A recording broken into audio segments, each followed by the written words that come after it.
जब बेटे गए हैं, 2 बेटे को जन्म देना, फिर उनको पाल पोस के बड़ा करना, दुख होता है। पर ये जो चीजें हैं दुख से अलग हैं। दुख मुझे भी है, मैं भी तो कर रही हूँ ना, सारी चीजें दुख से अलग होती हैं। तुम हंस के किसी से बोल लो तो वो दुख थोड़ी कहीं कमी हो जाएगा। गलती तो दोनों जगह से हुई थी। गलती मेरे मायके वालों से हुई थी, गलती मम्मी के मायके वालों से हुई थी। फिर मम्मी ये क्यों भूल गई? मैं तो दोनों भूली ना, मैंने दोनों भूल के आगे बढ़ी।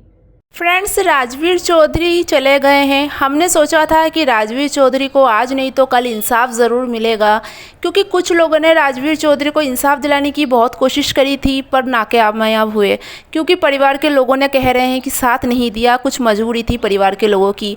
पर ऐसा किसी ने दावा किया है यूट्यूब पे, मैं उसका नाम तो नहीं बता सकती, कि सपना ने उनसे बात करके ये तक कहा था कि हमारे पास सीसीटीवी कैमरा है, हमें पता है किसने क्या किया है, वक्त का वेट करिए, हम बहुत कुछ कर रहे हैं। उसके बाद टाइम निकल गया, 1 साल होने को आया, फिर भी राजवीर चौधरी को कोई इंसाफ नहीं मिला।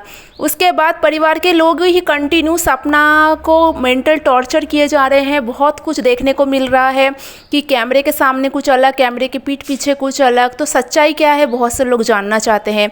तो मैं आपको ये बता दूं कि जो सपना के सास ससुर हैं वो बहुत ही अच्छे इंसान हैं।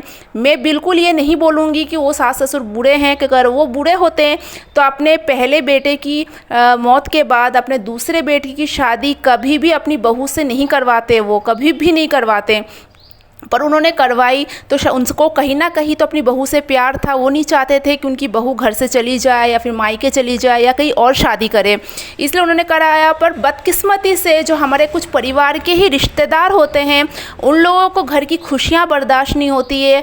आप कहना, आप कमेंट्स में अपनी राय ज़रूर देना। आपके घर में भी कोई ना कोई ज़रूर एक ना एक तो होगा कि जिसको आपके परिवार की खुशी भी रास नहीं आएगी। मामा, दादा, चाचा, काका कोई भी हो सकता है, मैं किसी पर्टिकुलर एक इंसान का नाम नहीं लूँगी।